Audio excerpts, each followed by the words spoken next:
Hello everyone, कैसे हैं आप लोग। आई होप आप लोग अच्छे हो गए। मैं भी बहुत अच्छा हूँ। आज की जो हमारी क्लास होने वाली है वो फाइनेंशियल मैनेजमेंट की क्लास होने वाली है बीकॉम और एमकॉम स्टूडेंट्स के लिए, जिसके अंदर हम टॉपिक पढ़ेंगे वर्किंग कैपिटल मैनेजमेंट। ये टॉपिक बीकॉम के लिए बहुत ज़्यादा इंपॉर्टेंट है और एमकॉम स्टूडेंट्स के लिए बहुत ज़्यादा इंपॉर्टेंट है, क्योंकि इस चैप्टर से मिनिमम हमारे एग्जाम के अंदर 10 मार्क्स का तो पूछा ही जाता है। वो थ्योरी भी हो सकता है, वो प्रैक्टिकल भी हो सकता है, वो दोनों का मिक्स भी हो सकता है। तो चलो इस टॉपिक का स्टार्ट करते हैं, क्योंकि ये टॉपिक हमारे लिए बहुत ज़्यादा इंपॉर्टेंट है और डिटेल में समझते हैं। चलो क्लास स्टार्ट करते हैं।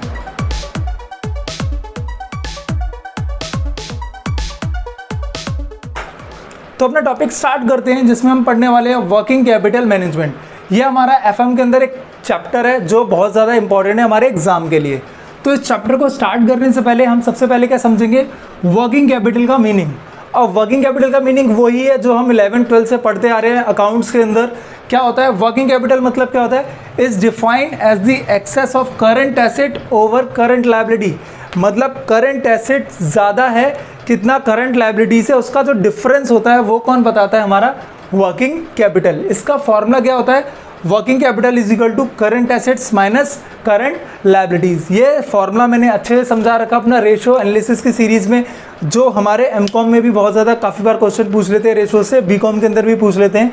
तो जिसको नहीं आता रेशो के क्वेश्चन सॉल्व करने के लिए, मैंने ऑलरेडी क्लास बना रखी है, आपको लिंक आई बटन पे दे दूंगा, आप वहाँ से चेक कर लेना, ठीक है।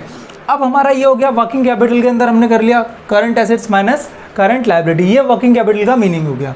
अब अगला क्वेश्चन आता है कि करंट एसेट क्या होता है।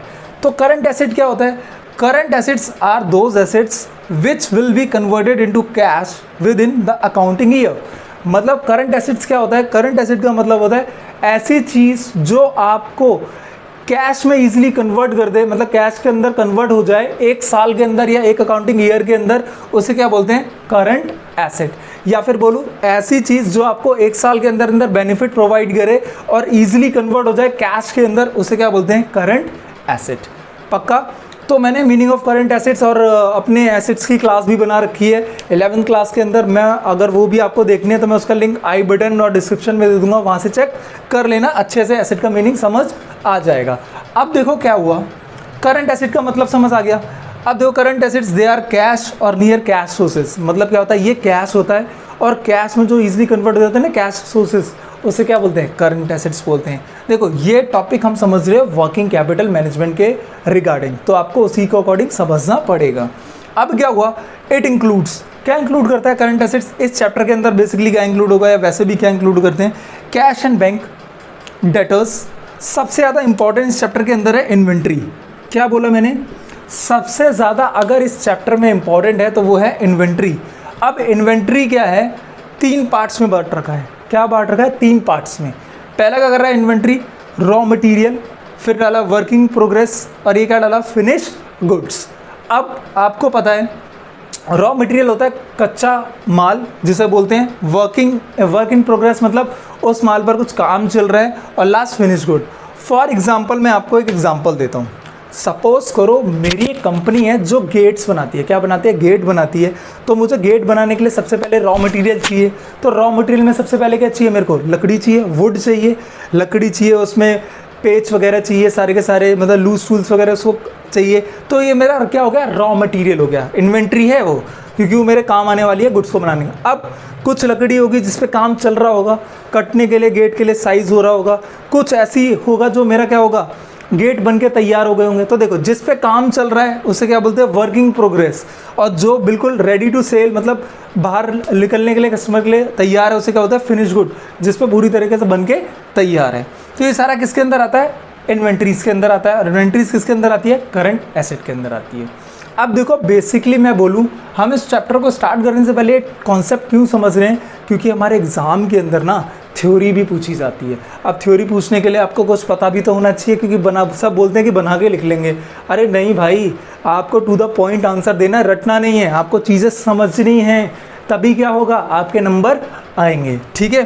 तो ये हमने कॉन्सेप्ट पढ़ा, वर्किंग कैपिटल का मतलब क्या होता है, करंट एसेट का मतलब क्या होता है। अब देखो हमने करंट एसेट का मतलब पढ़ लिया इसके अंदर। अब हम क्या पढ़ने वाले हैं, करंट लायबिलिटी का मतलब, जो हमारे वर्किंग कैपिटल के अंदर, मैनेजमेंट के अंदर इंपॉर्टेंट है। तो चलो स्टार्ट करते हैं। देखो अब हमारा सेकंड मीनिंग है करंट लायबिलिटीज़, जो हमारा फॉर्मूले के अंदर आ रहा था current assets minus current liability. तो समझते हैं करंट लायबिलिटी का मतलब वर्किंग कैपिटल मैनेजमेंट के अकॉर्डिंग क्या होता है, are the debts of the firm that haves to be paid during the current accounting year और विद इन अ ईयर। मतलब क्या बोला, करंट लायबिलिटीज़ क्या होती हैं, ऐसी कंपनी की डेब्ट्स जो विद इन अ ईयर और एक करंट अकाउंटिंग ईयर के अंदर क्या करना हो, पे करना हो, उसे क्या बोलते हैं करंट लायबिलिटी। मतलब सिंपल सी चीज़ अगर मैं सिंपल वर्ड्स में बोलूँ, करंट लायबिलिटीज़ कंपनी के लिए वो डेब्ट्स हैं जो कंपनी को एक साल के अंदर पे करना है। ठीक है, अब अगला चीज़ जो इस चैप्टर के अंदर डील करने वाला है current liability, basically creditors for good purchase, जिससे मैंने गुड्स परचेज किए हैं तो उसको पेमेंट करनी होगी, वो creditor, short term borrowings, loans वगैरह शॉर्ट टर्म्स, और लास्ट में आउटस्टैंडिंग एक्सपेंसेस जैसे वेजेस, सैलरीज वगैरह इसके अंदर आएंगी बस। और इस चैप्टर के अंदर कुछ भी नहीं है, सिर्फ करंट एसेट्स और करंट लायबिलिटी के लिए एक स्टेटमेंट है। कुछ भी से मतलब ये नहीं है, क्योंकि इसके अंदर कैश बजट वगैरह भी आते हैं, उसको अभी हम डिटेल आगे क्लासेस में करेंगे। तो देखो क्या हुआ, वर्किंग कैपिटल मैनेजमेंट के अंदर मैंने किसका मीनिंग बता दिया, वर्किंग कैपिटल का मतलब बता दिया, करंट एसेट का मतलब बता दिया, अब करंट लायबिलिटी का मतलब बता दिया। अब करंट एसेट्स और करंट लायबिलिटी की वजह से ही हमारे एक प्रैक्टिकल क्वेश्चन ने जन्म लिया, जिसको बोलते हैं स्टेटमेंट ऑफ वर्किंग कैपिटल। ये आपके एग्जाम में आती है पक्का। तो हम यहाँ सीख रहे हैं फॉर्मेट, आने वाली क्लासेस में हम सीखेंगे क्वेश्चंस वगैरह। ठीक है, तो अब देखते हैं हम फॉर्मेट जो हमारा वर्किंग कैपिटल के अंदर यूज होने वाला है क्वेश्चंस को सॉल्व करने के लिए। ठीक है, हम पढ़ने वाले हैं हमारा वर्किंग कैपिटल फॉर्मेट का फॉर्मेट, जो हमारे क्वेश्चंस को सॉल्व करने में क्या करेगा, हेल्प करेगा। देखो मैंने सबसे पहले क्या लिखा, statement showing working capital requirement. आपको जनरली इसी टॉपिक से क्वेश्चन मिलेंगे एफएम के अंदर। 90% बोल देता हूँ, 70-80 भी नहीं, 90% बोल रहा हूँ, क्योंकि मोस्ट ऑफ द टाइम यही मिलता है। वरना कैश बजट का क्वेश्चन मिलता है, वो मैं आगे आने वाली क्लासेस में समझा दूंगा, और थ्योरीज आती हैं। ठीक है, क्या हुआ, statement showing working capital requirement. अब देखो क्या हुआ, क्या करना है, सिंपल फॉर्मेट बनाना है, लाइन खींचनी है, आपको पार्टिकुलर्स लिखना है, अमाउंट लिखना है। आपको याद होना चाहिए वर्किंग कैपिटल का भी मैंने फॉर्मूला बताया था। क्या बताया था, current assets minus current liability. तो current assets minus current liability लिख दिया। अब देखो इसके अंदर क्या क्या चीज़ें आती हैं। सबसे पहले लिखा करंट एसेट्स। मैंने क्या बोला था, ये चैप्टर के अंदर सबसे ज़्यादा अगर कोई इंपॉर्टेंट है ना चीज़ निकालने के लिए, वो क्या है, इन्वेंट्री। मैंने क्या बोला, इन्वेंट्री। सबसे पहले इन्वेंट्री के तीनों टाइप्स आपको क्वेश्चन में बोले होंगे अलग अलग तरीके से निकालने के लिए। इसी के अंदर सारा टॉपिक चलता है, इसी के अंदर सारा क्वेश्चंस आपका घूमता है। Raw material, WIP, finish good. अब क्या बोला, raw material, WIP, work in progress, finish good, तीनों को ऐड कर देंगे, यहाँ पर लिख देंगे। फिर उसके बाद करंट एसेट्स के अंदर और क्या मिलेगा आपको, कैश एंड बैंक बैलेंस, और क्या मिलेगा, डेटर। देखो जनरली इस चैप्टर के अंदर इस टॉपिक से जो क्वेश्चन आते हैं उसके अंदर यही चीज़ें मिलती हैं, इसके अलावा नहीं मिलता। अगर होगा तो ज़्यादा से ज़्यादा शॉर्ट टर्म लोन्स, एडवांसेस वगैरह आ जाएगा, इसके ज़्यादा कुछ नहीं होता। BR वगैरह दे देते हैं, बिल्स रिसीवेबल्स। बस याद रखना करंट एसेट है तो चीज़ें ऐड आएंगी, तो मैं लिख नहीं रहा हूँ वहाँ पर। अगर आपको लिखना है तो एक्सेप्टर डाल के बिल्स रिसीवेबल वगैरह लिख सकते हो। तो देखो यहाँ पर लिखा, इन सब का टोटल कर दिया मैंने, लिख दिया टोटल A। ये मेरा करंट एसेट निकल जाएगा। उसके बाद मेरे को क्या निकालना है, करंट लायबिलिटीज़। अब करंट लायबिलिटीज़ कैसे निकलता है, सेम जो एग्जांपल मैंने लिखे थे वही ये देखो यहाँ पर है। क्रेडिटर फॉर परचेजेस, जिससे परचेज किया वो क्रेडिटर है, उसको कितने टाइम में पैसा देना होगा, वो टाइम पीरियड सारा क्वेश्चन में मेंशन होगा। कितनी यूनिट का मल्टीप्लाई करके हम निकाल लेंगे। सेम डेटर के अंदर भी यही है, कितने टाइम में मेरे को पैसा मिलेगा या लेना होगा, वो मल्टीप्लाई वगैरह करके निकाल लेंगे। ठीक है, आउटस्टैंडिंग वेजेस एंड सैलरी, किसको कितना पैसा देना है, सैलरी वेजेस वगैरह, एम्प्लॉइज़ को कितने टाइम पीरियड में देता हूँ, 1 महीने पे देता हूँ, 2 महीने पे देता हूँ, हर वीकली सैलरी देता हूँ, ये सारा कैलकुलेट इसके अंदर हो जाएगा। वैसे ही यहाँ पर इन्वेंट्री के अंदर जैसे रॉ मटेरियल है, कितने टाइम में मेरे पास आता है, 15 दिन, 20 दिन, वीकली आता है, कितने टाइम में मैं कंप्लीट करता हूँ, कितने टाइम में फिनिश गुड बन के तैयार हो जाता है। ये सारी चीज़ें आपको क्वेश्चन के अंदर क्या होंगी, मेंशन होंगी। बस आपको फॉर्मेट याद रखना है, ये फॉर्मेट बहुत इंपॉर्टेंट है, इसी से सारे क्वेश्चन सॉल्व हो जाएंगे आपके। जिसके अंदर क्या सॉल्व करना होगा आपको, वर्किंग कैपिटल रिक्वायरमेंट या वर्किंग कैपिटल कैलकुलेट करके बताओ। तो वैसे ही A आ गया, B आ गया, और लास्ट में दोनों को क्या कर देंगे, माइनस, और निकाल लेंगे नेट वर्किंग कैपिटल। क्या निकाल लेंगे, नेट वर्किंग कैपिटल। ठीक है, फॉर्मेट एक बार रिपीट करो, फॉर्मेट देखो बिना देखे, यहाँ देखना नहीं है। करंट एसेट्स के अंदर क्या आएगा, इन्वेंट्री के अंदर 3 टाइप्स आते हैं। पहला क्या आता है आपका रॉ मटेरियल, दूसरा क्या आता है WIP यानी वर्क इन प्रोग्रेस, तीसरा आता है फिनिश गुड, फिर कैश या बैंक बैलेंस, एंड लास्ट में हमारा क्या बचता है, डेटर। ठीक है। फिर उसके बाद हमारा आता है करंट लायबिलिटी। करंट लायबिलिटी के अंदर क्या आता है, creditor for payments, outstanding wages, salary, ये अलग भी हो सकता है, एक भी हो सकता है, दोनों का difference net current liability. I hope आपको यहाँ पर मीनिंग समझ आया होगा वर्किंग कैपिटल का, कि हमने क्या पढ़ा था वर्किंग कैपिटल का फॉर्मूला बताया, current assets minus current liability. Then हमने ये फॉर्मेट पढ़ा जो हमारे क्वेश्चंस के अंदर सॉल्व करने में हमें क्या करेगा, हेल्प करेगा।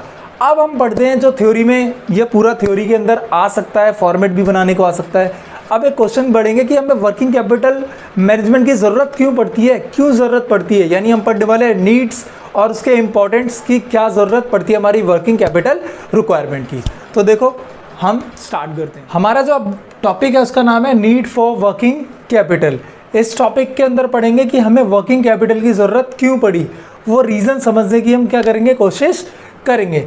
तो देखो काफ़ी बार हमारे एग्जाम में क्वेश्चन पूछ लिया जाता है कि what is the meaning of working capital, उसके टाइप वगैरह, मतलब वर्किंग कैपिटल के अंदर, और उसके बाद नीड्स क्या होती हैं वर्किंग कैपिटल के अंदर।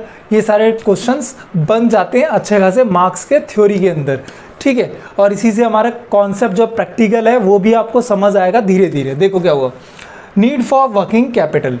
तो अगर मैं बोलूँ फाइनेंशियल मैनेजमेंट का बेसिक ऑब्जेक्टिव क्या है, the basic objective of financial management is to maximise share holder wealth. मतलब जो बेसिक ऑब्जेक्टिव है फाइनेंशियल मैनेजमेंट, मतलब पूरी मैनेजमेंट का, उसका है कि जो शेयर होल्डर है ना उसकी वेल्थ को मैक्सिमाइज करो। वेल्थ मतलब उसको अच्छा सा प्रॉफिट दो, उसकी ज़्यादा अच्छी तरीके से खातिरदारी करो, प्रॉफिट दे के, डिविडेंड्स वगैरह बांट के, तो उससे क्या होगा, वो खुश होगा। ये फाइनेंशियल मैनेजमेंट का टॉपिक है। तो इसी से अब देखो क्या हुआ, हम शेयर होल्डर की वेल्थ को मैक्सिमाइज कैसे कर सकेंगे बताओ। अगर अब क्वेश्चन ये आता है कि शेयर होल्डर क्या होता है, शेयर होल्डर क्या होता है, शेयर होल्डर वो पर्सन होता है जो कंपनी में पैसे इन्वेस्ट करता है, जैसे equity share holders, preference share holders, debentures वगैरह, ये सारे लोग इसी के अंदर आ जाते हैं जिसमें इक्विटी और प्रेफरेंस होते हैं। तो अब देखो वो लोगों ने हमारे कंपनी के अंदर पैसा इन्वेस्ट करा है, तो वो खुश कब होंगे, वो कब खुश होंगे, जब उनकी वेल्थ बताओ तो उनकी जो कंडीशन है वो अच्छी होगी, मतलब प्रॉफिट उनको ज़्यादा मिलेगा। अब प्रॉफिट ज़्यादा मिलने के लिए कंपनी के पास देखो क्या हुआ, मैक्सिमाइज शेयर होल्डर वेल्थ। हम उनको डिविडेंड प्रॉफिट कैसे बांटेंगे, जब ये पॉसिबल होगा कि कंपनी सफिशिएंट प्रॉफिट अर्न कर रही है, मतलब this is possible when the company earns sufficient profit.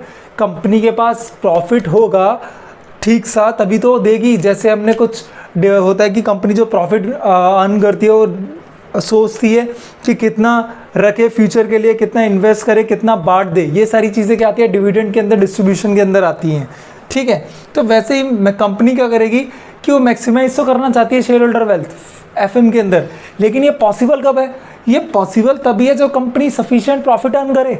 Sufficient profit से क्या मतलब है कि उतना प्रॉफिट तो कम से कम सबको बांटने के लिए मेरे पास इतना पैसा तो हो।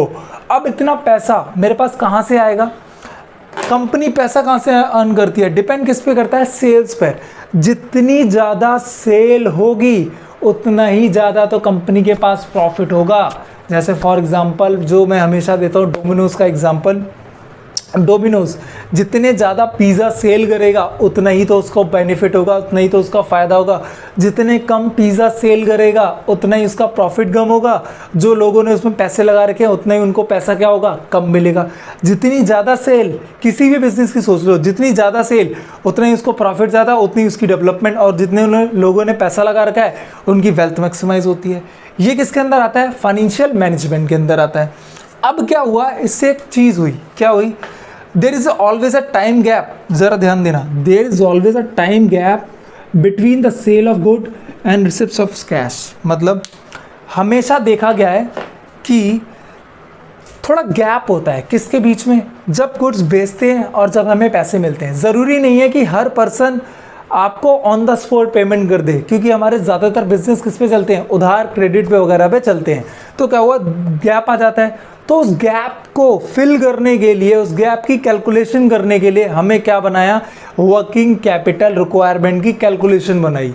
ध्यान देना, क्यों बनाया, वर्किंग कैपिटल की रिक्वायरमेंट की कैलकुलेशन बनाई ताकि हम गैप को भर सकें और अपना एग्जैक्ट प्रॉफिट निकाल सकें कि कितना हुआ है कितना नहीं हुआ, मतलब करंट एसेट्स मेरे पास कितना है, करंट लायबिलिटी कितना है, ये सब कैलकुलेट करने के लिए। तो हमने सबसे पहले क्या करा, हमने समझा कि नीड ऑफ वर्किंग कैपिटल की ज़रूरत क्यों पड़ी। तो नीड से पहले हमने समझा कि फाइनेंशियल मैनेजमेंट का जो बेसिक ऑब्जेक्टिव होता है उसका काम क्या होता है कि शेयर होल्डर की वेल्थ की मैक्सिमाइज़ करना, उसको ज़्यादा से ज़्यादा प्रॉफिट देना। तो ज़्यादा से ज़्यादा प्रॉफिट तभी होगा ना जब कंपनी के पास ज़्यादा प्रॉफिट आएगा। अब कंपनी के पास ज़्यादा प्रॉफिट कहाँ से आएगा, जब कंपनी ज़्यादा से ज़्यादा सेल करेगी। अब सेल करेगी तो सेल करने में गैप होगा। क्या गैप होगा, ज़रूरी नहीं है कि हर पर्सन जिस टाइम पे पैसे मतलब सेल कर रहे हैं उसी टाइम पे पेमेंट कर रहा है। कुछ 1 महीने बाद भी पेमेंट करते हैं, कुछ 2 महीने बाद भी पेमेंट करते हैं, कुछ 3 महीने बाद, 4 महीने बाद। तो इस टाइम को गैप में हम प्रॉफिट एग्जैक्ट कैलकुलेट करने के लिए क्या बनाते हैं, वर्किंग कैपिटल। अब देखो वर्किंग कैपिटल के अंदर हमारे पास क्या आया था, क्रेडिटर और डेटर। डेटर मतलब जिससे हमें पैसे लेने। तो मैंने सपोज करो कस्टमर को पैसे मतलब वो मेरे से कुछ लेके गया, उसने बोला मैं 2 महीने बाद 1 महीने बाद पैसे पे कर दूंगा, तो टाइम गैप निकाला, तो इसलिए डेटर कैलकुलेट हुआ हमारे फॉर्मेट के अंदर। उसी हिसाब से क्रेडिटर जिससे हमें पैसे लिए हैं, ठीक है, और मतलब गुड्स लिए हैं तो मतलब पैसे देने हैं उनको, गुड्स परचेज किए हैं, तो भाई उसको भी तो पैसे देने पड़ेंगे ना। अब मैं सामने वाले को पैसे कब दूंगा, जब सामने वाले से मुझे पैसे मिलेंगे, फिर मैं जिससे पैसे लिए हैं उसको दूंगा। तो ये सारा बिजनेस की कैलकुलेशन की रिक्वायरमेंट के लिए हमें क्या बनाना पड़ता है, working capital requirement. I think आपको एक कॉन्सेप्ट थोड़ा सा समझ आया होगा क्या होगा। अब देखो कंपनी के पास अगर सफिशिएंट प्रॉफिट नहीं होगा तो वेजेस नहीं दे सकती, सैलरीज नहीं दे सकती, तो लायबिलिटीज़ के अंदर हमने पढ़ा था फॉर्मेट के अंदर वो कहाँ से आएगा, तो डेटर वगैरह भी होते हैं। तो ये सारी चीज़ें किसके अंदर आती है, वर्किंग कैपिटल रिक्वायरमेंट के फॉर्मेट के अंदर। तो अगर आपके पास थ्योरी आती है क्वेश्चन तो ये भी लिख सकते हो, जो मैंने समझाया वो भी बना के लिख सकते हो, और फॉर्मेट भी लिख सकते हो। आई होप आपको क्लास अच्छी लगी होगी हमारी वर्किंग कैपिटल के कॉन्सेप्ट की। अब अगली क्लासेस में हम क्या करेंगे, इसके कॉन्सेप्ट और भी क्वेश्चंस करेंगे, जिसके अंदर हमारा ऑपरेटिंग साइकिल आएगा, कैश बजट, जिससे हमारे एग्जाम के अंदर क्वेश्चन आते हैं। और हमारी FM की क्लास जो BCom और MCom स्टूडेंट्स के लिए वो MWF में चलेगी 5 बजे, मतलब शाम को 5 बजे MWF में आपके मेरे YouTube चैनल पे आपको ये क्लास मिल जाए करेगी रेगुलरली, ठीक है। तो अगर आपको क्लास अच्छी लगी हो तो प्लीज़ लाइक करें, शेयर करें और सब्सक्राइब करें मेरे YouTube चैनल को अपने फैमिली और फ्रेंड्स के साथ, ठीक है। Thank you for watching the channel, bye.